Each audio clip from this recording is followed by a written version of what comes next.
Hi all welcome back to my channel Real Flicks voice overs. ഇന്ന് നമ്മൾ നോക്കാൻ പോകുന്നത് 2003 വ്യത്യസ്തമായ 6 പ്രേതകഥകൾ കൂട്ടിയിണക്കി പുറത്തിറങ്ങിയ ഡർന മനാഹെ എന്നൊരു അടിപൊളി ഹിന്ദി മൂവിയെ പറ്റിയാണ്. കഥയുടെ തുടക്കത്തിൽ തന്നെ കൂരിരുട്ടിൽ ഒരു കാട്ടിനകത്തൂടെ ഒരു കാറിൽ കുറച്ച് കൂട്ടുകാർ ഒരു ട്രിപ്പ് പോകുന്നതാണ് കാണിക്കുന്നത്.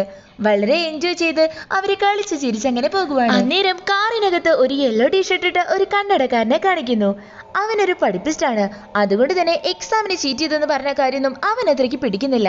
അതുകൊണ്ട് തന്നെ കയ്യിലിരുന്ന ആപ്പിള് ഒരു കത്തി വെച്ച് വളരെ ദേഷ്യത്തോടെയാണ് അവൻ കട്ട് ചെയ്യുന്നത്. എന്നാൽ പെട്ടെന്ന് ടയർ പഞ്ചറായി കാർ ഒരിടത്ത് സ്റ്റോപ്പ് ആകുന്നു. എല്ലാവരും കൂടെ ആകെ വറീഡാകുവാണ്. ടയർ ഒന്ന് ചേഞ്ച് ചെയ്യാന്ന് വെച്ചാല് പുറത്ത് ഒടുക്കത്തെ തണുപ്പാണ്. അങ്ങനെ എല്ലാവരും മൂഡ് ഓഫ് ആയിട്ടിരിക്കുന്ന നേരം അകത്തിരിക്കുന്ന പഠിപ്പിസ്റ്റ് വളരെ കലിപ്പായിട്ടാണ് ഇരിക്കുന്നത്. അന്നേരം തന്നെ പെട്ടെന്ന് അതിലൊരു പെൺകുട്ടി പുറത്ത് റോഡിലൂടെ നടന്നു പോകുന്നു. അവളാണ് ഈ കഥയിലെ ഹീറോയിൻ. ഒരിടത്ത് അവളൊരു വെളിച്ചം കാണുന്നുണ്ട്. അതേസമയം തന്നെ ഷോർട്ട് കട്ട് എടുത്ത് പണി കിട്ടിയെന്നും പറഞ്ഞ് ഫ്രണ്ട്സിനിടയിൽ മുട്ടൻ വഴക്കാണ്. അവിടേക്ക് അന്നേരം ഓടി വന്ന ഹീറോയിൻ അവിടെ ഒരു ലൈറ്റ് കണ്ടു. അവിടെ ആരെങ്കിലും ഹെൽപ്പിന് കാണുമെന്ന് പറഞ്ഞ് അങ്ങോട്ട് പോകാമെന്ന് പറഞ്ഞ് എല്ലാവരെയും കൂട്ടി പോകുവാണ്. എന്നാൽ ആ കന്നടക്കാരൻ മാത്രം ഞാൻ വരുന്നില്ല എന്ന് പറഞ്ഞ് ആപ്പിളും ആ കത്തിയും കൈപിടിച്ച് ആ കാറിനകത്ത് തന്നെ ഇരിക്കുന്നു. എല്ലാരും കൂടെ കാടിനകത്തോട്ട് പോകുന്ന നേരം ഒരുത്തൻ പറയുവാണ്, അയ്യോ ഞാൻ എന്റെ ജാക്കറ്റ് മറന്നു വെച്ചല്ലോ, അത് കാറിനകത്താണ്, അത് എടുത്തേച്ച് വരാമെന്നും പറഞ്ഞ് അവിടെയുള്ള അവന്റെ ഗേൾ ഫ്രണ്ടിനെയും കൂട്ടി അങ്ങോട്ട് പോകുന്നു. അന്നേരത്തേക്ക് ബാക്കിയുള്ളവര് ഇടിഞ്ഞു തകർന്ന ഒരു വീടിനകത്തോട്ടാണ് എത്തുന്നത്. മേൽക്കൂര പോലുമില്ലാതെ തകർന്നു വീഴാറായ ഒരു കെട്ടിടം. പെട്ടെന്ന് ഒരു മൃഗം അലറുന്ന ശബ്ദം കേട്ട് അവരെല്ലാം പേടിച്ചു നിൽക്കുന്ന നേരം അത് നേരത്തെ ജാക്കറ്റ് എടുക്കാൻ പോയ അവരുടെ ഫ്രണ്ട്സ് തന്നെ വന്ന് അവരെ ഒന്ന് പേടിപ്പിച്ചതായിരുന്നു. അങ്ങനെ എല്ലാവരും കൂടെ അകത്ത് കയറിപ്പോയി ക്യാമ്പ് ഫയർ പോലെയൊക്കെ സെറ്റ് ചെയ്ത് ഓരോരോ കാര്യങ്ങൾ പറഞ്ഞ് അങ്ങനെ ഇരിക്കുവാണ്. അതേസമയം അന്താക്ഷരി കളിച്ചാലോ എന്നൊരാളൊരു ഐഡിയ കൊടുക്കുവാണ്. 4 കൂട്ടുകാരി കൂടിയാൽ എപ്പോഴും ഈ അന്താക്ഷരി മാത്രമേ ഉള്ളൂ എന്ന് പറഞ്ഞ് എല്ലാവരും അങ്ങനെ കളിയാക്കി നിൽക്കുന്ന നേരം പെട്ടെന്ന് അവർക്ക് പ്രേതകഥകൾ പറയാമെന്നൊരു ഐഡിയ വരുവാണ്. ആദ്യം ഹീറോയിൻ തന്നെ ആ കഥ പറഞ്ഞു തുടങ്ങുന്നു. അതാണ് ഈ മൂവിയിലെ ആദ്യത്തെ കഥ. കരൺ എന്നും അഞ്ജലി എന്നും പേരുള്ള ഒരു കപ്പിള് ഹണിമൂണും കഴിഞ്ഞ് തിരിച്ച് കാറിൽ പോയിട്ടിരിക്കുവാണ്. പെട്ടെന്ന് കാറിന്റെ ഹെഡ്ലൈറ്റ് ഓഫ് ആകുന്നു. പുറത്തെ ആ കൂരിട്ട് കണ്ട് അഞ്ജലി ആകെ പേടിക്കുവാണ്. എന്നാൽ അത് കരൺ അവളെ പേടിപ്പിക്കാനായിട്ട് ചെയ്തതായിരുന്നു. നീ പേടിച്ചു പോയില്ലേ എന്നും പറഞ്ഞ് അവളെ അവൻ കളിയാക്കുവാണ്. എന്നാൽ അവളാവട്ടെ ഞാൻ അങ്ങനെ പേടിച്ചൊന്നുമല്ല, ആരെങ്കിലും ഇടിച്ചിരുന്നെങ്കിലോ എന്ന് അവനോട് ചോദിക്കുന്നു. അന്നേരം അവൻ പറയുന്നത്, ഈ ഇരുട്ടത്ത് ഈ വഴിയിൽ ആര് വരാനാണ്, വല്ല ഭൂതവും വഴിയിൽ വന്ന അത് മാത്രമേ ഉള്ളൂ എന്ന് അവൻ പറഞ്ഞതും പെട്ടെന്ന് കാർ ഓഫാകുന്നു. പ്രേതം ഭൂതമൊന്നും പറഞ്ഞു തീർന്നില്ല, അപ്പോഴേക്കും വണ്ടി ഓഫായില്ലോ എന്നും പറഞ്ഞ് അവൻ പുറത്തിറങ്ങി ബോണറ്റ് പൊക്കി നോക്കി വണ്ടി ചെക്കിയുവാണ്. ഹീറോയിൻ അകത്തങ്ങനെ ഇരിക്കുകയും ചെയ്യുന്നു. എന്നാൽ കുറച്ചേറെ നേരം കഴിഞ്ഞിട്ടും അവനെ കാണുന്നില്ല. അഞ്ജലി കരൺ എന്ന് എത്ര വിളിച്ചിട്ടും മറുപടിയില്ല. പേടിച്ചു പോയ അവൾ പയ്യെ പുറത്തിറങ്ങി നോക്കുമ്പോ ശരിക്കും അവിടെ ആരുമില്ല. തമാശ കളിക്കലേ നീ എന്ന് പറഞ്ഞ് അവൾ കരണിനെ വിളിച്ച് വണ്ടിക്ക് ചുറ്റും നോക്കുവാണ്. പെട്ടെന്ന് അഞ്ജലി എന്ന് വിളിച്ച് അവൻ അലറുന്ന ശബ്ദം കേട്ട് ആ ചോളക്കാട്ടിലേക്ക് അവൾ ഓടുന്നു. എന്നാൽ കരണിനെ എങ്ങും കാണുന്നില്ല. പയ്യെ നടന്നു പോയ നേരം ഒരിടത്ത് ചോര പുരണ്ട ഒരു ടോർച്ച് അവൾ കാണുവാണ്. അത് കരണിൻ്റെതായിരുന്നു. പേടിച്ചവൾ ചുറ്റും നോക്കുവാണ്. എന്നാൽ ആരോ പുറകിലൂടെ ഓടുന്നത് പോലെ അവൾക്ക് ഫീൽ ആകുന്നു. അവിടെ ഒരിടത്ത് ചതുപ്പിലായിട്ട് വാച്ച് കെട്ടിയ ഹീറോയുടെ കൈകൾ താഴ്ന്നു പോകുന്നത് അവൾ കാണുവാണ്. പേടിച്ചവൾ അലറി വിളിക്കുമ്പോ അവളുടെ ഷോൾഡറിൽ ആരോ വന്ന് പിടിക്കുന്നു. ഭയത്തോടെ അവൾ തിരിഞ്ഞു നോക്കുമ്പോ നീ എന്താ ഇവിടെ കാടിനകത്ത് ചെയ്യുന്നതെന്ന് ചോദിച്ച് ഹീറോ ആണ് അവളുടെ മുമ്പിൽ വന്ന് നിൽക്കുന്നത്. നീ എന്താ കരഞ്ഞതെന്നാണ് അവൾ ചോദിക്കുന്നത്. ഞാനിപ്പോ കരഞ്ഞു, നീ കരയുന്ന ശബ്ദം കേട്ടിട്ടാ ഞാനിപ്പോ ഇങ്ങോട്ട് വന്നത്. വണ്ടിയിൽ ഒഴിക്കാൻ വെള്ളമുണ്ടായിരുന്നില്ല, അതെടുക്കാനായിട്ടാ ഇവിടെ വന്നതെന്ന് അവൻ പറയുന്നു. ഒന്നും മനസ്സിലാവാതിരുന്ന അവളാവട്ടെ അവിടെ ചോര പുരട്ടതിന്റെ ടോർച്ച് ഞാൻ കണ്ടു, ഈ ചതുപ്പിൽ നീ താഴ്ന്നു പോകുന്നതും കണ്ടെന്ന് അവൾ പറയുന്ന നേരം ടോർച്ച് മാച്ചിയിലെ എന്റെ കയ്യിലിരിക്കുന്നെന്ന് പറഞ്ഞ് അവൻ കാണിച്ചു കൊടുക്കുന്നു. എന്താ നടക്കുന്നതെന്ന് അവൾക്കൊന്നും മനസ്സിലാകുന്നുണ്ടായിരുന്നില്ല. എന്നാൽ ഏതോ ഒരു അദൃശ്യ ശക്തി ആ ഒരു ചോളക്കാട്ടിലുണ്ടെന്ന ഭയം അവളെ വല്ലാതെ അലട്ടിയിട്ടുണ്ടായിരുന്നു. അതുകൊണ്ട് തന്നെ ഇനി ഒരു നിമിഷം കൂടെ നമുക്ക് ഇവിടെ നിൽക്കണ്ട, പോകാന്നും പറഞ്ഞ് കരണനെയും കൂട്ടി അവരവിടെ നിന്നും പോകുവാണ്. റോഡിലെത്തിയപ്പോ ഒരു വിധത്തിൽ വണ്ടിയിൽ വെള്ളവും ഒഴിച്ച് കാറും സ്റ്റാർട്ടാക്കി രണ്ടാളും അങ്ങനെ അവിടെ നിന്ന് പോകുവാണ്. എന്നാൽ അവിടെയായിരുന്നു യഥാർത്ഥത്തിലുള്ള ട്വിസ്റ്റ് വരുന്നത്. പേടിക്കണ്ട കേട്ടോ, ഞാൻ എപ്പോഴും നിന്റെ കൂടെ ഉണ്ടാവുമെന്ന് പറഞ്ഞ് ഹീറോ അവളെ ഹഗ് ചെയ്യുന്ന നേരം അവൻ ആ കാറിലെ ഫ്രണ്ട് മിററിലേക്ക് ഒന്ന് സൂക്ഷിച്ചു നോക്കുന്നുണ്ട്. അന്നേരം ആ കരണിരുന്നിരുന്ന സ്ഥലത്ത് ആരും തന്നെ കാണുന്നില്ല. അതായത് നേരത്തെ അഞ്ജലി കണ്ട പോലെ ആ ചോളക്കാട്ടിലെ ചതുപ്പ് നിലത്തിൽ അവളുടെ ഭർത്താവ് മുൻപ് തന്നെ മരിച്ചു പോയിട്ടുണ്ടായിരുന്നു. സോ അവളെ അവിടെ ഫോളോ ചെയ്ത ആ ഒരു പ്രേതം തന്നെയായിരിക്കും ഇപ്പോൾ അവളുടെ കൂടെ കൂടിയിട്ടുണ്ടാവുക. സോ അതോടുകൂടി ആ ഒരു കഥ അവിടെ പറഞ്ഞു തീർക്കുവാണ്. അത് കേട്ട് എല്ലാ കൂട്ടുകാരും പേടിക്കുന്നു. ഹീറോയിനും ബോയ് ഫ്രണ്ടും ഒരു കൂട്ടുകാരനെയും കൂട്ടി ഒരു ടൂർ പോയിട്ടുണ്ടായിരുന്നു. അവിടെ പോയ സമയം ഒരു ഗരേജിലിരുന്ന ഒരു വൃദ്ധനാണ് ഈ കഥ അവൾക്ക് പറഞ്ഞു കൊടുത്തത്. അന്നേരം ഹീറോയിൻ മറ്റൊരു കാര്യം കൂടി പറയുന്നുണ്ട്. കഥയൊക്കെ കേട്ടിട്ട് അവർ മൂന്നാളും ഗരേജിൽ നിന്ന് ഇറങ്ങിയിട്ട് പെട്രോൾ അടിക്കാനായിട്ട് ഒരു പമ്പിൽ പോയിട്ടുണ്ടായിരുന്നു. അവിടെ എത്തിയപ്പോൾ അവിടുത്തെ ആൾക്കാർ മറ്റൊരു കാര്യം കൂടെ പറഞ്ഞിട്ടുണ്ടായിരുന്നു. അത്രേ, അവർ പോയിരുന്ന ആ ഒരു ഗരേജിലായിരുന്നു അത് 30 വർഷമായിട്ട് പൂട്ടിക്കിടക്കുമായിരുന്നെന്ന്. അതായത് അവിടുത്തെ വൃദ്ധൻ 2 കൊല്ലം മുമ്പേ മരിച്ചിരുന്നെന്ന് കൂടെ കേട്ടപ്പോൾ എല്ലാവരും ഒരുപാട് പേടിക്കുന്നു. ഇനി മൂന്നാമതും ഒരു ട്വിസ്റ്റ് കൂടെ ഉണ്ടെന്ന് ഹീറോയിൻ പറയുന്ന നേരം അവിടെ നിന്നിരുന്ന ഒരു വൈറ്റ് ഡ്രസ് ഇട്ടുള്ള പെൺകുട്ടി എനിക്ക് വയ്യ ഈ പേടിപ്പിക്കണ കഥയൊന്നും കേൾക്കാനായിട്ടെന്ന് പറഞ്ഞ് പുറത്ത് കാറിലോട്ട് തന്നെ പോകുവാണ്. അന്നേരം ആ മൂന്നാമത്തെ ട്വിസ്റ്റും ഹീറോയിൻ റിവീൽ ചെയ്യുവാണ്. അതായത് അവളും കൂട്ടുകാരും അങ്ങനെ ഒരു ട്രിപ്പും പോയിട്ടില്ലായിരുന്നെന്ന്. അതായത് ആ കഥ മൊത്തം അവൾ ഉണ്ടാക്കി പറഞ്ഞതാണ്. അത് കേട്ട് എല്ലാവരും ചിരിക്കുവാണ്. അതേസമയം അടുത്ത കഥ ആ കോട്ടിട്ട പയ്യനാണ് പറയാൻ തുടങ്ങുന്നത്. അതാണ് ഈ മൂവിയിലെ സെക്കൻഡ് സ്റ്റോറി. അനിൽ എന്നു പേരുള്ള ഒരു ഫാഷൻ ഫോട്ടോഗ്രാഫർ ഉണ്ടായിരുന്നു. നാസിക് എന്ന സ്ഥലത്ത് നിന്ന് കാറിൽ അയാൾ വന്നുകൊണ്ടിരിക്കുവാണ്. അന്നത്തെ ദിവസം ഒന്ന് റെസ്റ്റ് എടുക്കാനായിട്ട് ഗുഡ് ഹെൽത്ത് എന്ന പേരുള്ള ഒരു ഹോട്ടലിലോട്ട് മുറിയെടുക്കാനായിട്ട് അവൻ പോകുവാണ്. അന്നേരം തന്നെ പുറത്ത് ഒരുപാട് കാറുകൾ പൊടി പിടിച്ചൊക്കെ കിടക്കുന്നത് കാണുന്നുണ്ട്. അവൻ അകത്ത് ചെല്ലുമ്പോൾ ഒരു മൊട്ട ആ നൈറ്റിന് അവന് വേണ്ട മുറി കൊടുക്കുന്നു. പക്ഷേ ഒറ്റ കാര്യം അയാൾ സ്ട്രിക്റ്റ് ആയിട്ട് പറയുന്നുണ്ട്, സിഗരറ്റ് വലിക്കാനായിട്ട് പാടില്ല. മറ്റു ഹോട്ടലിനെല്ലാം വളരെ ഡിഫറെന്റ് ആയിട്ട് എല്ലായിടത്തും നോ സ്മോക്കിംഗ് എന്ന് വളരെ ക്രീപ്പി ആയിട്ട് എഴുതി വെച്ചതും കാണാൻ പറ്റുന്നുണ്ട്. എന്തിനേറെ പറയുന്നു, താമസിക്കുന്ന മുറിയിൽ വരെ ആ ബോർഡ് ഇരിക്കുന്നുണ്ട്. അതെന്താണെന്ന് അയാള് ആ മൊട്ടയോട് ചോദിക്കുവാണ്. ഇവിടെ സ്ട്രിക്ട്ലി സ്മോക്കിംഗ് പ്രൊഹിബിറ്റഡ് ആണെന്ന് പറഞ്ഞ് അയാൾ അവിടുന്ന് പോകുന്നു. അവനതൊക്കെ കേട്ടാകെ വേർഡായിട്ട് തോന്നുന്നുണ്ട്. എന്നാൽ അവനാണെങ്കിൽ അന്നത്തെ ദിവസം ഓൾറെഡി ഒത്തിരി ടയേർഡ് ആയിട്ടാണ് ഇരിക്കുന്നത്. റൂമിൽ ഇനി ആര് വരാനാന്ന് വിചാരിച്ച് അവനൊരു സിഗരറ്റ് എടുത്ത് വലിക്കാൻ തുടങ്ങുവാണ്. എന്നാൽ പെട്ടെന്ന് തന്നെ അവിടേക്ക് കയ്യിൽ കുറച്ച് വെള്ളവുമായിട്ട് വന്ന മൊട്ട അവന്റെ കയ്യിലെ സിഗരറ്റ് കണ്ട് അത് തട്ടിപ്പറിച്ച് വാങ്ങി അവിടെ നിന്ന് പോകുവാണ്. നാളെ ചെക്ക്ഔട്ട് ചെയ്യുന്ന സമയത്ത് തിരികെ തരാമെന്നും പറയുന്നു. ആ പാക്കറ്റ് തന്നെ കൊണ്ടുപോയത് കണ്ട് അവൻ ആകെ ദേഷ്യം പിടിച്ചിട്ടാണ് നിൽക്കുന്നത്. ഒരു ശീലമായതുകൊണ്ട് തന്നെ അത് വലിക്കാതിരിക്കാനായിട്ട് അവന് പറ്റുന്നില്ല. അതുകൊണ്ട് തന്നെ അവൻ അങ്ങനെ പുറത്തോട്ട് ഇറങ്ങി നടന്നു നോക്കുമ്പോൾ ആ മൊട്ട ഒരിടത്തിരുന്ന് ടോം ആൻഡ് ജെറി കാണുവാണ്. അവൻ അടുത്ത് ചെന്ന് ഞാനും ഈ കാർട്ടൂൺ ചെറുപ്പത്തിൽ ഒരുപാട് കണ്ടിട്ടുള്ളതാണെന്നൊക്കെ പറയുന്നു. എന്നിട്ട് ആ സിഗരറ്റ് ഒന്ന് തരുവാണെങ്കിൽ ഞാൻ ഇവിടെ വെച്ച് വലിക്കില്ല, പുറത്ത് റോഡിൽ നിന്ന് വലിച്ചിട്ട് വരാമെന്ന് പറയുന്നു. എന്നാൽ അവൻ അതയാൾ കൊടുക്കുന്നില്ല. ഒരു നേരം നിനക്ക് ഈ ഒരു സിഗരറ്റ് ഉപേക്ഷിക്കാനായിട്ട് പറ്റുന്നില്ലെങ്കിൽ പിന്നീട് ഒരിക്കലും നിനക്കതിന് പറ്റില്ലെന്ന് പറഞ്ഞ് അയാൾ അവനെ ഉപദേശിക്കുന്നുണ്ട്. എന്നാൽ അവനാണെങ്കിൽ അത് കേട്ടാകെ കട്ട കലിപ്പാകുന്നു. എനിക്ക് ഹോട്ടൽ ഉപേക്ഷിക്കാലോ എന്നും പറഞ്ഞ് അവൻ ദേഷ്യത്തിൽ ഡ്രസ്സൊക്കെ ചേഞ്ച് ചെയ്ത് സ്യൂട്ട് കേസും എടുത്ത് പുറത്തു പോകാൻ നിൽക്കുന്ന നേരം അകത്തു നിന്നും ലോക്ക് ചെയ്ത അയാൾ അവിടെ സോഫയിൽ ഇരിപ്പുണ്ടായിരുന്നു. മര്യാദയ്ക്ക് തുറക്കാനായിട്ട് അവൻ പറയുന്നുണ്ട്. എന്നാൽ അയാൾ അവിടെ നീ സിഗരറ്റ് വലി നിർത്തിയിട്ടില്ലെങ്കിൽ ഞാൻ തുറന്നു വിടില്ല എന്ന് ഉറപ്പിച്ചു പറയുന്നു. 6 മാസം നീ എന്റെ കൂടെ ഇവിടെ നിൽക്കണം, ഞാൻ മാറ്റിത്തരാം നിന്റെ സിഗരറ്റ് ഒക്കെ വലിക്കുന്ന ആ ദുശീലമെന്ന് അയാൾ പറയുന്നു. തനിക്ക് എന്താടോ ഭ്രാന്താണോ, ഒരു ദിവസം നിൽക്കാൻ വന്ന് ഞാൻ എന്താ ഇവിടെ 6 മാസം നിൽക്കണമെന്നോ, ഞാൻ ഇവിടുന്ന് പോകാന്ന് പറഞ്ഞ് അവൻ പോകാൻ നിന്ന നേരം പെട്ടെന്ന് ഒരു ഗണ്ണെടുത്ത് വന്ന് അയാൾ അവനെ ഭീഷണിപ്പെടുത്തുവാണ്. അത് കണ്ട് പേടിച്ച് അവനാവട്ടെ ഇനി ഒരിക്കലും ഞാൻ സിഗരറ്റ് വലിക്കില്ല എന്ന് പറഞ്ഞ് പ്രോമിസ് ചെയ്യുന്നു. എനിക്ക് ഭാര്യ 2 കുട്ടികളൊക്കെ ഉണ്ട്, ഒന്ന് വിടോ പ്ലീസ് എന്നൊക്കെ അവൻ കെഞ്ചുന്ന നേരം അയാൾ ഒരു കാര്യം അവനോട് പറയുവാണ്. ഇവിടെ വന്ന ആൾക്കാരിൽ 70% ആൾക്കാരെയും ഞാൻ നല്ല ശീലമുള്ളവരാക്കിയിട്ടാണ് ഇവിടുന്ന് പറഞ്ഞു വിട്ടത്. അത് കേട്ട് അവൻ അവിടെ അപ്പൊ ബാക്കി 30% എന്ന് ആശ്ചര്യത്തോടെ ചോദിക്കുമ്പോൾ അയാൾ അവനെ ബേസ്മെന്റിലുള്ള ഒരു മുറിക്കകത്തേക്ക് കൊണ്ടുപോകുന്നു. അകത്തെ കാഴ്ച കണ്ടിട്ട് അവൻ ഞെട്ടിത്തെറിക്കുവാണ്.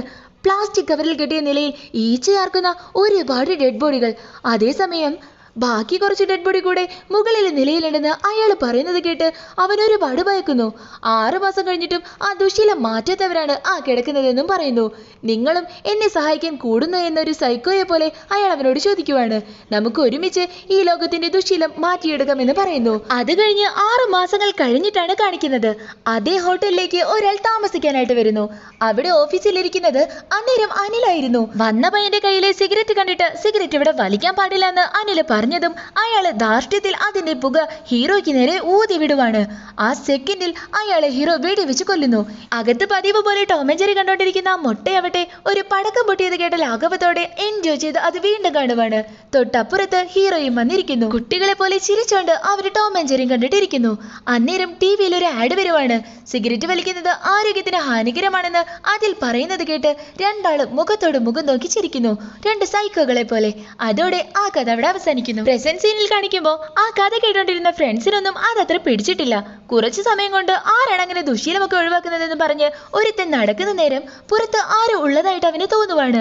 അവനത് പറഞ്ഞാൽ നീ ചുമ്മാ കഥയൊക്കെ കേട്ട് പേടിപ്പിക്കാനൊന്നും നിൽക്കണ്ടെന്ന് പറഞ്ഞ് ഫ്രണ്ട്സ് എല്ലാം കൂടി അവന് പൊങ്കാലയിടുവാണ്.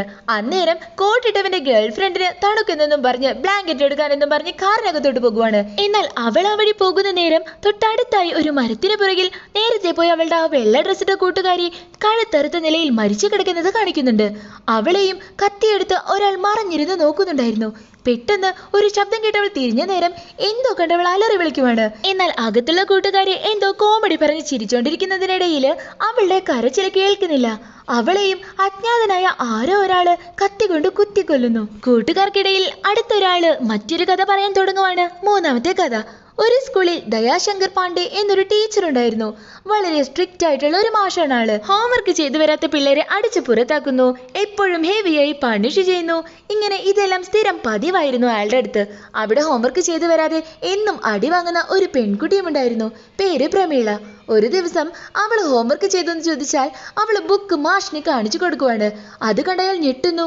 കാരണം അവളെല്ലാം കൃത്യമായിട്ട് ചെയ്തിട്ടുണ്ടായിരുന്നു. എന്നാൽ വളരെ വെയ്ഡായിട്ടായിരുന്നു അയാൾ ആ ബുക്കിലോട്ട് നോക്കിക്കൊണ്ടിരുന്നത്. വീട്ടിലെത്തിയ ആ മാഷ് ഏതോ ഒരു ബുക്ക് വായിച്ച് ആകെ അപ്സെറ്റ് ആകുന്നുണ്ട്. അടുത്തുള്ള എല്ലാ ദിവസങ്ങളിലും മാഷ് ആ പെൺകുട്ടിയെ ശ്രദ്ധിക്കുന്നുണ്ടായിരുന്നു. അവള് ഹോംവർക്ക് കറക്റ്റ് ആയിട്ട് ചെയ്യുന്നു. എന്നാൽ എന്തോ ഒരു പ്രശ്നം ആ മാഷിനെ വല്ലാണ്ട് അലട്ടാൻ തുടങ്ങി. അങ്ങനെ വീട്ടിലെത്തി ടെൻഷനായിട്ട് ഇരിക്കുന്ന അയാള് അടുത്ത ദിവസം പേടിയോടെ ആ കുഞ്ഞിനെ നോക്കുമ്പോൾ അവള് സാറിനെ അടുത്ത് വിളിച്ച് ഹോംവർക്ക് കാണിച്ചു കൊടുക്കുവാണ്. ഓഫീസിലുള്ള അവർ എന്ത് പറ്റിയെന്ന് മാഷിനോട് ചോദിച്ചാൽ അയാൾ പറയുന്നത് 2ാം ക്ലാസ്സിലെ പ്രമീള എന്നുള്ള പേരുള്ള ഒരു കുട്ടി ഇപ്പോൾ എപ്പോഴും ഡെയിലി ഹോംവർക്ക് ചെയ്യുന്നുണ്ടെന്ന്. ചിലപ്പോൾ വീട്ടിൽ നിന്ന് ആരെങ്കിലും സഹായിച്ചുകൊണ്ടായിരിക്കുമെന്ന് ആ ടീച്ചർ മാഷിനോട് പറയുന്നു. അടുത്ത ദിവസം പ്രമീളയുടെ അമ്മ ആ സ്കൂളിലോട്ട് വരുവാണ്. എന്തിനാ വിളിപ്പിച്ചതെന്ന് ആ മാഷിനോട് ചോദിക്കുമ്പോൾ അയാൾ പറയുന്നത് പ്രമീള എങ്ങനെയാണ് ഹോംവർക്ക് എങ്ങനെ ചെയ്യുന്നതെന്നാണ്. നിങ്ങളാണോ സഹായിക്കുന്നതെന്നും ചോദിക്കുന്നു. അമ്മ പറയുന്നത് അവളെല്ലാം തനിച്ചാണ് ചെയ്തതെന്നാണ്. ഹോംവർക്ക് നന്നായി ചെയ്യുന്നോണ്ട് എന്തിനാണ് ഇങ്ങോട്ട് വിളിപ്പിച്ചത്, അതിനെന്താ പ്രശ്നമെന്ന് അവര് തിരിച്ച് മാഷിനോട് ചോദിക്കുമ്പോൾ അയാളാകെ തപ്പിപ്പിടിച്ച് ടെൻഷൻ ആകുന്നു. അയാൾ പറയുവാണ് അവൾ ഹോംവർക്കിന് മുകളിൽ എല്ലാം തന്നെ ഓം എന്ന് എഴുതാറുണ്ടെന്ന്. അതിപ്പോ കുട്ടികളല്ലേ, അവർക്ക് ഇഷ്ടമുള്ളതല്ലേ ചെയ്യാന്ന് ആ അമ്മ പറയുമ്പോ ഒന്നും പറയാനാവാതെ സോറി എന്നും പറഞ്ഞ് അവരെ തിരിച്ചയക്കുവാണ് ആ മാഷ്. എന്നിട്ടും അന്നത്തെ ഈവനിങ് തന്നെ അയാൾ പ്രമീളയുടെ വീട്ടിലേക്ക് പോകുന്നു. അവള് ഹോംവർക്ക് ചെയ്യണത് കാണണമെന്നാണ് പറയുന്നത്. എന്നാൽ ആ രാത്രി വീട്ടിൽ വന്നതുകൊണ്ട് അമ്മ ചൂടാകുന്നു. ഹോംവർക്ക് എന്ന് വെച്ചാൽ വീട്ടിൽ നിന്ന് എഴുതേണ്ടതല്ലേ, അത് നോക്കാൻ എന്തിനാ ഇങ്ങോട്ട് വരുന്നത്, അപ്പൊ പിന്നെ ഹോംവർക്ക് എന്തിനാ തരുന്നതെന്ന് പറഞ്ഞ് അവർ ചൂടാകുന്നുണ്ട്. എന്നിട്ട് ആ മാഷിനെ അവിടുന്ന് പറഞ്ഞയക്കുന്നു. സോറി എന്നും പറഞ്ഞ് അയാൾ വീണ്ടും പുറത്തു കടന്നെങ്കിലും അന്ന് തന്നെ അയാൾ ആ മതിൽ ചാടി ജനാല വഴി എത്തി നോക്കുന്നു. അതുകൊണ്ട് ആ അമ്മ പേടിച്ച് അലറി വിളിച്ച് എന്തിനാണ് ഇവിടെ വന്നതെന്ന് ചോദിച്ചപ്പോ അയാൾ പോലീസിനെന്ന് വിളിക്കില്ലെന്ന് പറഞ്ഞ് ഒരു കാര്യം പറയുവാണ്. അത് അയാളുടെ പാസ്റ്റിലെ ഒരു കാര്യമാണ്. പണ്ട് അയാള് 2ാം ക്ലാസ്സിൽ പഠിക്കുന്ന സമയം അയാൾക്കൊരു കൂട്ടുകാരനുണ്ടായിരുന്നു, വരുൺ. അവൻ നന്നായിട്ട് പഠിക്കും, ഹോംവർക്ക് ചെയ്യും. എന്നാൽ ഈ മാഷ് മാത്രം ഒട്ടും തന്നെ പഠിക്കില്ലായിരുന്നു. ടീച്ചേഴ്സിനും എല്ലാവർക്കും വരുണിനെയായിരുന്നു കൂടുതൽ ഇഷ്ടം. പിന്നീട് അയാൾക്ക് അത് അസൂയ ഉണ്ടാക്കാൻ തുടങ്ങി. അതുകൊണ്ട് തന്നെ ഒരു ദിവസം രണ്ടാളും പട്ടം പറത്തുന്നതിനിടയിൽ അയാള് ആ ഒരു പയ്യനെ ബിൽഡിങ്ങിൽ നിന്നും തള്ളിയിട്ട് അവനെ കൊന്നുകളഞ്ഞു. എന്നാൽ മാഷാണ് കുഞ്ഞായിരിക്കുമ്പോൾ വരുണിനെ കൊന്നതെന്ന് നമുക്ക് കാണിക്കുന്നുണ്ടെങ്കിലും അയാൾ അന്നേരം ആ അമ്മയോട് പറയുന്നത് അവൻ കാലു തന്നെ വീണു മരിച്ചു എന്നാണ്. അതുമാത്രമല്ല അവനും ഇതുപോലെ എല്ലാ ഹോംവർക്കിന്റെ മുകളിലും ഓം എന്ന് എഴുതാറുണ്ടായിരുന്നത്രേ. പ്രമീള ആദ്യം ഹോംവർക്കൊന്നും ചെയ്തിരുന്നില്ല. ഇപ്പോൾ എന്റെ കൂട്ടുകാരൻ എങ്ങനെയാണോ ഹോംവർക്ക് ചെയ്തിരുന്നത് അതുപോലെ തന്നെ അവൾ ഹോംവർക്ക് ചെയ്യുന്നു. അവൻ എന്നും ഹോംവർക്കിന്റെ മുകളിൽ ഓം എന്ന് എഴുതാറുള്ളത് പോലെയാണ് ഇന്ന് പ്രമീളയും എഴുതുന്നതെന്ന് പറഞ്ഞ് അയാൾ ഒരുപാട് കരയുവാണ്. അത് കണ്ട ആ സ്ത്രീ ആവട്ടെ, നിങ്ങൾക്ക് എന്തോ ഒരു പ്രശ്നമുണ്ട്, വേഗം തന്നെ ഒരു സൈക്യാട്രിസ്റ്റിനെ കാണിക്കുന്നതാണെന്ന് നല്ലതെന്നും പറഞ്ഞ് അയാളെ ഉപദേശിക്കുവാണ്. ഇത് കേട്ട് സോറി എന്നും പറഞ്ഞ് അയാൾ അവിടുന്ന് പോകുവാണ്. എന്നാൽ പോകുന്ന വഴിയിൽ ദയ എന്നൊരു വിളി കേട്ട് അയാൾ തിരിഞ്ഞു നോക്കുമ്പോൾ അവന്റെ ആ പഴയ കൂട്ടുകാരൻ വരുണിനെ അവരവിടെ കാണുവാണ്. അയാളെ നോക്കി വരുൺ പറയുവാണ്, നീ ഭ്രാന്തനല്ല, പക്ഷേ നീ അത് ആവാൻ പോകുവാണെന്ന്. അത് കേട്ട് പേടിച്ച ആള് അവിടുന്ന് ഓടിപ്പോകുന്നു. എന്നാൽ അടുത്ത ദിവസം റോഡിന് നടുവിൽ അയാൾ ചോക്ക് കൊണ്ട് കണക്കുകൾ ചെയ്യുന്നതാണ് കാണിക്കുന്നത്, ഒരു ഭ്രാന്തനെ പോലെ. അല്ലെങ്കിൽ അയാൾ ഒരു മുഴു ഭ്രാന്തനായി മാറിയെന്ന് തന്നെ പറയാം. ആ സ്റ്റോറി അവിടെ ഉണ്ടാകുന്നു. അതേസമയം കൂട്ടുകാർക്കിടയിൽ ഇപ്പോഴുള്ള സംശയം എന്താണെന്ന് വെച്ചാല് ഇത്ര വർഷം കഴിഞ്ഞിട്ട് എന്തിനാണ് ആ ആത്മാവ് വന്നതെന്നാണ്. അന്നേരം ആ റെഡ് ടീഷർട്ടുകാരൻ പറയുവാണ്, പോയവരൊന്നും ഇത്ര നേരമായിട്ട് കാണാനില്ലല്ലോ, ഞാൻ പോയി നോക്കിയിട്ട് വരാന്ന്. അന്നേരം കൂടെയുള്ള കൂട്ടുകാർ അവനെ കളിയാക്കുന്നുണ്ട്. അവന് വിശക്കുന്നുണ്ടാവും, നേരെ പോയി കാറിലുള്ള ഫുഡ് കഴിക്കാൻ വേണ്ടിയിട്ടാണ് പോകുന്നതെന്ന്. അന്നേരം അവനും ആ കാറിലോട്ട് തന്നെ പോകുവാണ്. എന്നാൽ കാറിന്റെ ഡോറ് തുറന്നതും അതിനകത്തിരിപ്പുണ്ടായിരുന്ന ആ പഠിപ്പിച്ച ഫ്രണ്ട് കഴുത്തറുത്ത നിലയിൽ മരിച്ചു വീഴുവാണ്. അതുകൊണ്ട് പേടിച്ചും അവൻ അവിടുന്ന് അകത്തോട്ട് ഓടുവാണ്. ആ കാടിന് നടുവിലെത്തിയപ്പോൾ ആരോ അവനെയും ആക്രമിച്ച് അവിടെ വെച്ച് തന്നെ കൊല്ലുന്നു. അകത്തുള്ള കൂട്ടുകാരാണെങ്കിൽ അതേസമയം പോയവനും അവിടെ കാറിൽ തന്നെ കിടന്ന് ഉറങ്ങിക്കാണും. നമുക്ക് അടുത്ത കഥ പറയാമെന്ന് പറഞ്ഞ് അതിലൊരുത്തൻ അടുത്ത കഥ പറയാൻ തുടങ്ങുവാണ്. ഒരിടത്ത് ഗായത്രി എന്നൊരു വീട്ടമ്മയുണ്ടായിരുന്നു. അവളുടെ ഹസ്ബൻഡ് ഓഫീസിൽ പോയ നേരം പച്ചക്കറി വാങ്ങാനായിട്ട് അവൾ മാർക്കറ്റിലോട്ട് പോകുവാണ്. അടുത്തുള്ള ഒരു ഫ്രൂട്ട് സ്റ്റോളിൽ ചെന്നിട്ട് ആപ്പിളിന്റെ വില ചോദിക്കുമ്പോൾ കിലോയ്ക്ക് 60 എന്ന് പറയുന്നു. അവൾ എത്ര ബാർഗൈൻ ചെയ്തിട്ടും അയാൾ ഒരു പൊടി പോലും കുറയ്ക്കുന്നില്ല. ആപ്പിളിന് ഇച്ചിരി വില കൂടുതലാ, വേണമെങ്കിൽ വാങ്ങിച്ചാൽ മതി എന്ന് അയാൾ പറയുമ്പോൾ അവൾ അവിടെ നിന്ന് നടന്നു പോകുവാണ്. എന്നാൽ പുറകീന്ന് കിലോയ്ക്ക് ആപ്പിളിന് 20 എന്ന് ഒരാൾ വിളിച്ചു പറയുന്നത് കേൾക്കുവാണ്. പോയി നോക്കുമ്പോൾ ഒരു തള്ളുവണ്ടി നിറയെ ഒത്തിരി ആപ്പിളായിട്ട് ഒരു കച്ചവടക്കാരൻ നിൽക്കുവാണ്. വില ഒത്തിരി കുറവായിട്ട് തന്നെ അവിടെ ഒരു ആളുകളുടെ കൂട്ടം തന്നെയുണ്ട്. ഗായത്രി ചെന്ന് അവിടെ നിന്നും ബാർഗൈൻ ചെയ്യുവാണ്. അങ്ങനെ കിലോയ്ക്ക് 15 എന്ന് പറഞ്ഞ് 3 കിലോ വാങ്ങി അവളുടെ നിന്നും പോകാൻ നിൽക്കുന്ന നേരം നിങ്ങൾ എന്നെ ഒരിക്കലും മറക്കില്ല എന്ന് വളരെ വീടായിട്ട് അയാൾ പറയുന്നുണ്ട്. എന്നാൽ അവൾ കുറച്ച് സ്റ്റെപ്സ് അങ്ങ് നടന്നു പോകുമ്പോൾ അയാൾ കിലോയ്ക്ക് 10 എന്നാണ് വിളിച്ചു പറയുന്നത്. താനെന്താണോ ഇപ്പൊ 10 രൂപയ്ക്ക് വിൽക്കുന്നത്, എനിക്കെന്തിനാ പിന്നെ 15 രൂപയ്ക്ക് വിറ്റതെന്നും പറഞ്ഞ് അവള് വഴക്കിടാനായിട്ട് നിൽക്കുന്ന നേരം അതെന്റെ ഇഷ്ടമാണെന്നും പറഞ്ഞ് വളരെ വീടായിട്ട് അവളെ നോക്കി അയാൾ അവിടുന്ന് പോകുവാണ്. ഇനിയിപ്പോ ഈ ആപ്പിളിനെങ്ങനെ വില കേടും കാണുമോ എന്ന് അവൾ അങ്ങനെ ഡൗട്ട് അടിച്ചോണ്ട് നിൽക്കുവാണ്. അവിടുന്ന് അവൾ പോയോണ്ടിരിക്കുമ്പോ അങ്ങകലെ കുറച്ച് പോലീസുകാർക്ക് ആപ്പിൾ അയാൾ 10 രൂപയ്ക്ക് കൊടുക്കുന്നത് കാണുവാണ്. ഗായത്രി നേരെ വീട്ടിലേക്ക് കടക്കാൻ നിൽക്കുന്ന നേരം അവിടെയുള്ള പിച്ചക്കാരൻ കൈ നീട്ടുന്നു. അന്നേരം അതിലിരുന്നൊരു ആപ്പിൾ എടുത്ത് അയാൾക്ക് കൊടുക്കുവാണ്. അകത്ത് ചെന്നപ്പോഴും അവൾ ആപ്പിൾ തന്നെ നോക്കി ആകെ കൺഫ്യൂസ് ആയിട്ടിരിക്കുവാണ്. ഇത് കഴിക്കണോ അതോ ഇനി കളയണോ എന്നൊക്കെ ആലോചിച്ച് കോളിംഗ് ബെൽ അടിക്കുന്ന ശബ്ദം കേട്ട് പോയി നോക്കുമ്പോൾ അത് ഭർത്താവായിരുന്നു. അതേസമയം നല്ല ഫ്രഷ് ആപ്പിളൊക്കെ വാങ്ങിച്ചിട്ടുണ്ടല്ലോ എന്ന് പറഞ്ഞ് അയാൾ അതിലൊന്ന് എടുക്കാൻ നിൽക്കുമ്പോൾ കഴിക്കില്ലേ എന്ന് അവള് പറയുന്നു. എന്ത് പറ്റിയെന്ന് അയാൾ ചോദിക്കുമ്പോൾ ഫുഡ് കഴിച്ചിട്ട് കഴിക്കാലോ എന്നൊക്കെ അവള് തപ്പി പിടിച്ച് പറയുവാണ്. ടെൻഷനായ അവളാവട്ടെ ഹസ്ബൻഡ് കുളിക്കാൻ പോയ ആ ഗ്യാപ്പിൽ തന്നെ ആപ്പിളൊക്കെ എടുത്ത് പുറത്തുള്ള വേസ്റ്റിൽ കൊണ്ടുപോയി കളയുവാണ്. എന്നാൽ കുറച്ചു കഴിഞ്ഞ് ഭർത്താവിന് ഫുഡ് കൊടുക്കാനായിട്ട് അത് എടുത്തോണ്ടിരിക്കുന്ന നേരം ഫ്രിഡ്ജ് തുറന്നു നോക്കുമ്പോൾ അതിനകത്ത് ആ ആപ്പിളെല്ലാം അടുക്കി പെറുക്കി വെച്ചിരിക്കുന്നു. മാച്ച് കണ്ടുകൊണ്ടിരിക്കുന്ന ഹസ്ബൻഡ് കാണാതെ അവൾ പുറത്തോട്ട് പോയി നോക്കുമ്പോൾ ആ ഗാർബേജിൽ നേരത്തെ ഇട്ട ആപ്പിൾസ് ഒന്നും കാണാനില്ല. അകത്ത് വന്ന് നോക്കുമ്പോഴോ അവളുടെ ഹസ്ബൻഡ് അതിലൊരെണ്ണം കഴിക്കുവാണ്. അവൾക്കാണെങ്കിൽ കാര്യം പറയാനും ആകെ ഒരു ചമ്മല് പോലെ തോന്നുന്നു. ഇത് ഞാൻ വേറൊരാൾക്ക് കൊടുക്കാനായിട്ട് വാങ്ങി വെച്ചതായിരുന്നു, ഇനി കഴിക്കേണ്ടെന്ന് അവള് പറയുന്നു. കുറച്ചു കഴിഞ്ഞിട്ട് അവള് നേരെ ഭർത്താവിന്റെ അടുത്ത് ചെന്നിട്ട് ആപ്പിൾ ടേസ്റ്റ് എങ്ങനെ ഉണ്ടായിരുന്നു എന്ന് ചോദിക്കുവാണ്. അവനത് വളരെ നന്നായിട്ടുണ്ടെന്നും പറയുന്നു. എന്നിരുന്നാലും അവളാകെ ടെൻസ്ഡ് ആയിരുന്നു. അവൾ ഉറങ്ങിയ നേരം അവളുടെ ഭർത്താവ് വീണ്ടും എഴുന്നേറ്റ് ആ ആപ്പിൾ വളരെ ആർത്തിയോടെ കഴിക്കുവാണ്. അടുത്ത ദിവസം ഉറക്കമുണർന്ന് നോക്കുമ്പോൾ തൊട്ടടുത്ത് കിടന്ന ഭർത്താവിനെ കാണുന്നില്ല. ബാത്റൂമിലെങ്ങാനും പോയിരിക്കുമെന്ന് അവൾ വിചാരിക്കുവാണ്. എന്നിട്ട് പുറത്തിറങ്ങി പത്രവും പാലും എടുക്കാനായിട്ട് നേരെ ഗേറ്റിന്റെ അടുത്തോട്ട് പോകുമ്പോൾ അവിടെ ഇരിക്കാറുള്ള ആ ഒരു പിച്ചക്കാരനെ അന്നേരം അവിടെ കാണുന്നില്ല. ഒരു ആപ്പിൾ മാത്രം അവിടെ കിടക്കുന്നു. ആളുടെ ഭാണ്ഡക്കെട്ടും നാണയത്തൊട്ടുകളുമെല്ലാം അവിടെ തന്നെ ഇരിപ്പുണ്ട്. അത് കണ്ട് അവൾക്കൊരു ഡൗട്ട് തോന്നുന്നു. അകത്ത് ചെന്ന് ഭർത്താവിനെ വിളിക്കുമ്പോൾ ചുറ്റും അയാളെ കാണുന്നതേയില്ല. അന്നേരം ബെഡിൽ അയാൾ കിടന്നിരുന്ന സ്ഥലത്ത് ഒരു ആപ്പിൾ മാത്രം ഇരിക്കുന്നു. അത് കണ്ടവൾ ഞെട്ടിത്തെറിക്കുവാണ്. അന്നേരം കഴിഞ്ഞ കാര്യങ്ങൾ ഓരോന്നായിട്ട് ഫ്ലാഷ് ആയിട്ട് അവൾക്ക് ഓർമ്മ വരുന്നു. പേടിച്ചു പോയ അവൾ പുറത്തോട്ട് ഓടുവാണ്.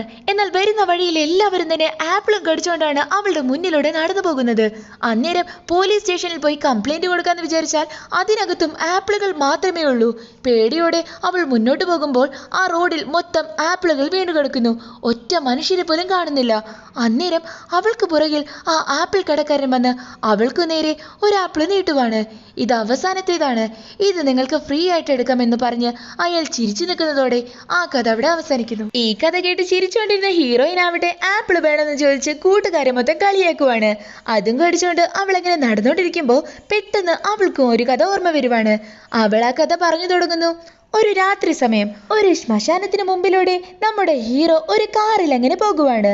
അന്നേരം ആ ശ്മശാനത്തിന് തൊട്ടു മുമ്പിലെത്തിയ പാടെ ഒരാൾ കൈ കാണിച്ച് ലിഫ്റ്റ് ചോദിക്കുന്നു. അയാളെ കയറ്റി അവൻ അങ്ങനെ പോകുന്ന നേരം സീറ്റ് ബെൽറ്റ് നിർബന്ധമാണെന്ന് അവൻ ഓർമ്മിപ്പിക്കുവാണ്. അങ്ങനെ അയാൾ ആ സീറ്റ് ബെൽറ്റ് ഇടുന്നു.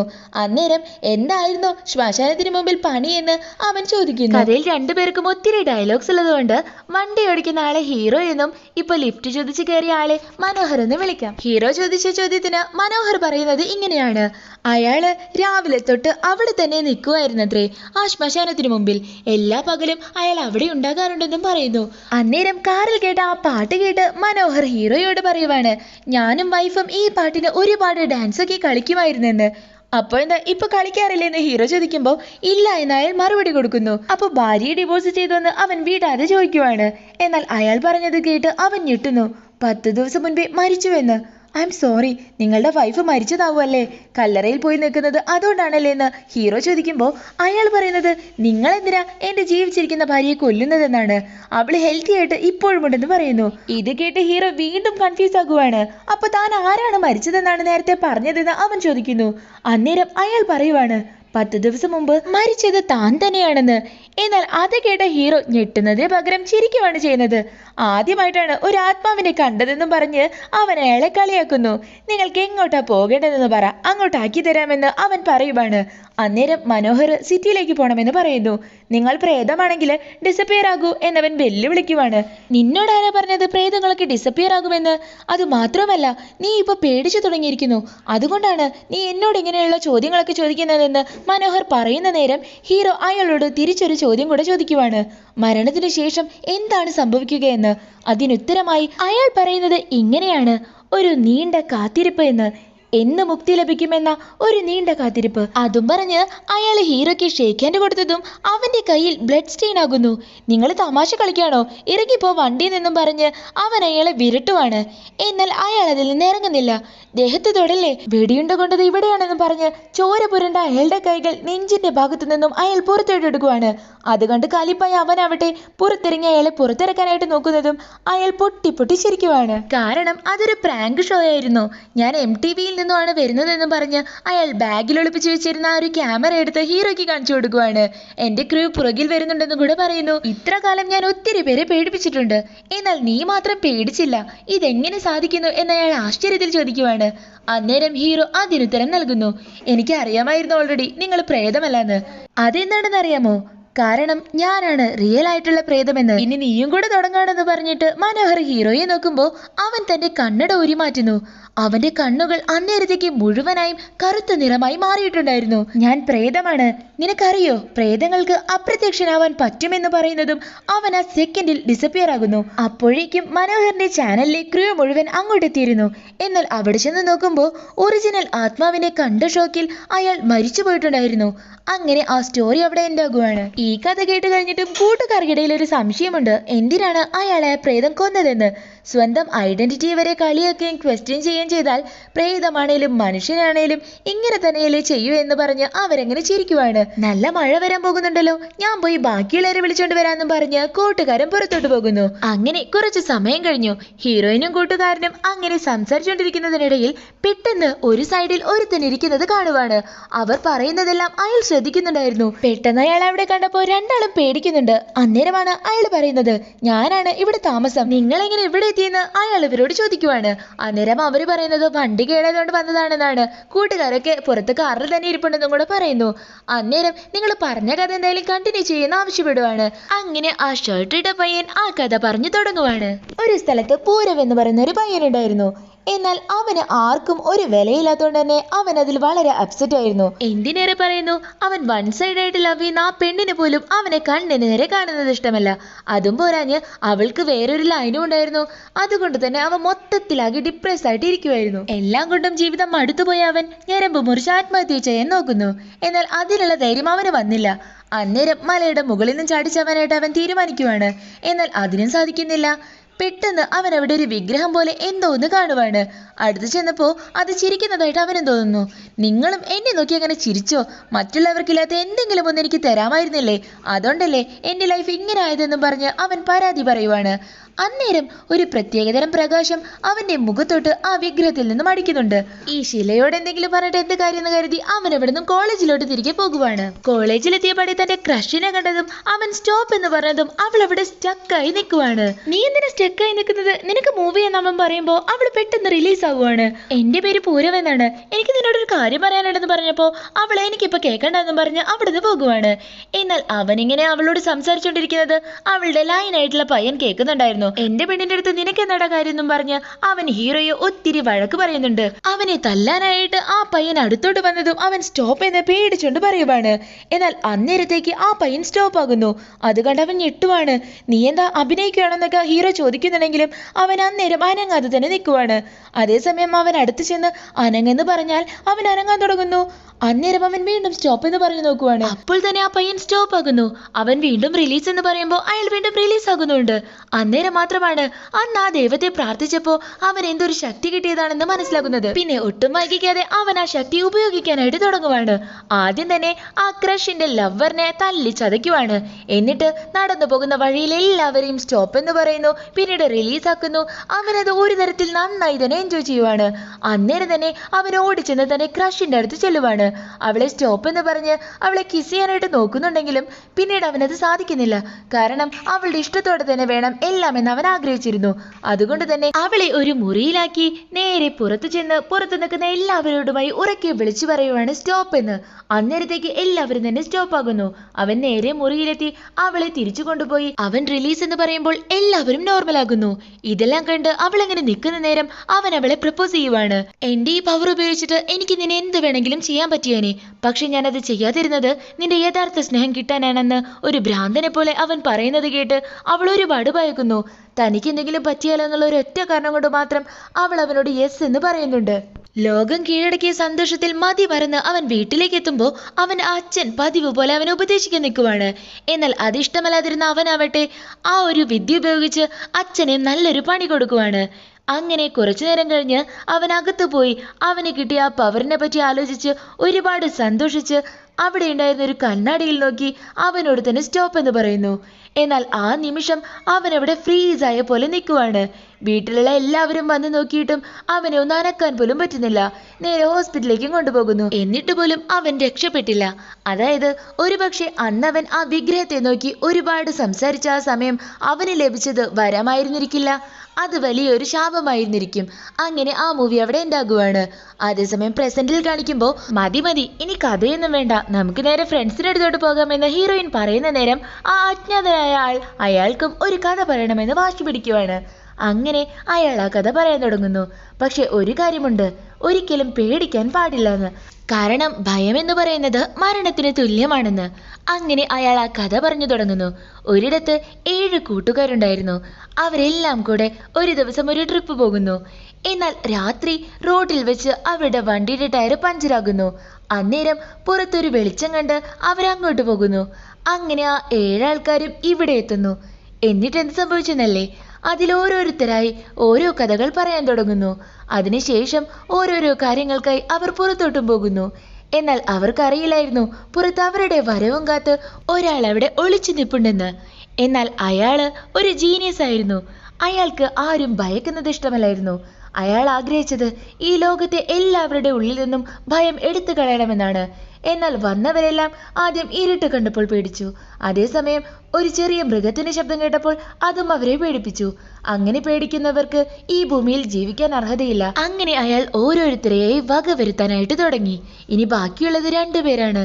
ഇതൊരു കഥയാണെന്ന് കേൾക്കുമ്പോൾ നിങ്ങൾ പേടിക്കില്ല, പക്ഷെ ഇതാണ് ഇവിടെ നടന്നതെന്ന് പറഞ്ഞാൽ നിങ്ങൾ പേടിക്കുമെന്ന് അയാൾ ചോദിക്കുവാണ്. അത് കേട്ടപാടെ 2 ആളും ഞെട്ടി എഴുന്നേൽക്കുന്നു. ആ സെക്കൻഡിൽ തന്നെ അവിടെ നിന്നിരുന്ന പയ്യന്റെ വയറ്റിൽ അയാൾ ആഞ്ഞു കുത്തുന്നു. എന്നിട്ട് അയാൾ പറയുന്നുണ്ട് ഇവൻ ഇപ്പോൾ പേടിച്ചു പോയെന്ന്. എന്നാൽ പേടി പുറത്തു കാണിക്കാതെ ഹീറോയിൻ അങ്ങനെ നിൽക്കുമ്പോൾ അയാൾ അവളോടും പറയുന്നുണ്ട് എനിക്ക് നിന്നെ വളരെ ഇഷ്ടമായി, മറ്റുള്ളവരെ പോലെയല്ല, നിനക്ക് ഭയമില്ല എന്ന്. അതേസമയം ആ പയ്യനെ വകവരുത്താനായിട്ട് അയാൾ വീണ്ടും ആ ഞാഞ്ഞു കുത്തുന്ന നേരം കൊണ്ട് ഹീറോയിൻ അവിടുന്ന് ഓടി രക്ഷപ്പെടുന്നു. അയാൾ തിരിഞ്ഞു നോക്കുമ്പോൾ അവളെ കാണുന്നില്ല. ആ കാട്ടിനകത്ത് പെയ്യുന്ന മഴയിൽ വഴിയറിയാതെ ഹീറോയിൻ അങ്ങോട്ടും ഇങ്ങോട്ടും ഓടുവാണ്. അതേസമയം അവൾക്ക് മുന്നിലെത്തിയ ആ കൊലപാതകി അവളെയും വകവരുത്താനായി ശ്രമിക്കുന്നുണ്ട്. ഒരു കുത്ത് അവൾക്ക് മേൽക്കുന്നു. അവർക്കിടയിൽ പൊരിഞ്ഞ വഴക്ക് നടക്കുന്നുണ്ട്. എന്നാൽ അവസാനം കയ്യിലിരുന്നൊരു കല്ലെടുത്ത് തന്റെ കൂട്ടുകാരെ എല്ലാം കൊന്നുകളഞ്ഞ ആ ദേഷ്യത്തിന് അവൾ അയാളെ അടിച്ചടിച്ചു കൊല്ലുന്നു. അവസാനം അതിൽ ബാക്കിയാകുന്നത് നമ്മുടെ ഹീറോയിൻ മാത്രമാണ്. അവൾ വയറ്റിലുണ്ടായ മുറിവിൽ കൈവച്ച് പയ്യെ അവിടെ നിന്നും നടന്നു പോകുവാണ്. എന്നാൽ ഒരു ഘട്ടത്തിൽ നടക്കാൻ വയ്യാതെ അവൾ അവിടെ പൊടുന്നതിനെ മയങ്ങി വീഴുന്നു. അതേസമയം ആ കാടിന്റെ പല ഭാഗങ്ങളിലായി ഉല്ലാസയാത്രയ്ക്ക് ഒരുമിച്ച് പുറപ്പെട്ട ഒരുപാട് സ്വപ്നങ്ങളോടെ സന്തോഷിച്ചു വന്ന അവരിൽ ഓരോ കൂട്ടുകാരും ഓരോ ഭാഗത്തായി കൊടൂരമായി മരണപ്പെട്ടു കിടക്കുന്നതാണ് കാണിക്കുന്നത്. അടുത്ത ദിവസം ബോധം തെളിഞ്ഞ് കണ്ണു തുറന്നു നോക്കുമ്പോൾ ഹീറോയിൻ കിടക്കുന്നത് ആ റോഡിന്റെ ഒരു വശത്താണ്. അതേസമയം ചുറ്റും പോലീസുകാരും ആംബുലൻസും എല്ലാം വന്നിട്ടുണ്ട്. കൂട്ടുകാരുടെ എല്ലാം ഡെഡ് ബോഡീസ് ഒക്കെ റിക്കവറി ചെയ്ത് കൊണ്ടുപോകുന്നുണ്ട്. അന്നേരം തന്നെ നടന്ന കാര്യങ്ങളെല്ലാം പറയാനായിട്ട് വയറ്റിലെ മുറിവിൽ കൈവച്ചുകൊണ്ട് പയ്യെ നടന്ന് അവിടെ നിൽക്കുന്ന 2 പോലീസുകാരോട് അവൾ എല്ലാ കാര്യങ്ങളും വിശദീകരിച്ച് പറയുവാണ്. എന്നാൽ അവരാരും തന്നെ അവൾ പറയുന്ന കാര്യം വകവെക്കുന്നില്ല. അവളെ ശ്രദ്ധിക്കുന്നത് കൂടെയില്ല. അത് കണ്ട് അവൾക്ക് ദേഷ്യം പിടിക്കുന്നുണ്ട്. അവൾ വീണ്ടും വീണ്ടും അക്കാര്യം തന്നെ പറയാൻ തുടങ്ങുന്നു. എന്നാൽ അതേസമയം അവൾ നോക്കുമ്പോൾ ആ പോലീസ് ജീപ്പിന്റെ മുകളിലായിട്ട് ആ കൊലപാതകി ഇരിക്കുന്നുണ്ട്. അത് കണ്ട് ദേഷ്യത്തിൽ അവൾ ആ പോലീസുകാരോട് പറയുവാണ്, ആ ഇരിക്കുന്നവനാണ് എന്റെ കൂട്ടുകാരെ കൊന്നതെന്ന്. എന്നാൽ അപ്പോഴും അവരവളെ ശ്രദ്ധിക്കുന്നില്ല. അന്നേരം ആ കൊലപാതകി ഒരിടത്തേക്ക് വിരൽ ചൂണ്ടുന്നത് അവൾ നോക്കുന്നുണ്ട്. നോക്കുമ്പോൾ അത് അവളുടെ തന്നെ ഡെഡ് ബോഡി ആയിരുന്നു. അതായത് കഴിഞ്ഞ ദിവസത്തിൽ അവൾക്ക് കിട്ടിയ ആ കുത്തുകൊണ്ട് തന്നെ അവൾ മരിച്ചിട്ടുണ്ടായിരുന്നു. വളരെയധികം വിഷമത്തോടെ അവരൊരു ഭാഗത്ത് ഇരിക്കുന്ന നേരം അവൾക്ക് ചുറ്റുമായി മരിച്ചുപോയ അവളുടെ കൂട്ടുകാരുടെ ആത്മാക്കൾ അവിടെ ഇരിക്കുന്നുണ്ടായിരുന്നു. അവരുടെ തന്നെ ഡെഡ് ബോഡി ആംബുലൻസിൽ കയറ്റി പോകുന്നത് വളരെ ദയനീയതയോടെ അവർ നോക്കുന്നത് കാണിച്ച് ആ മൂവി അവിടെ ഉണ്ടാകുവാണ്.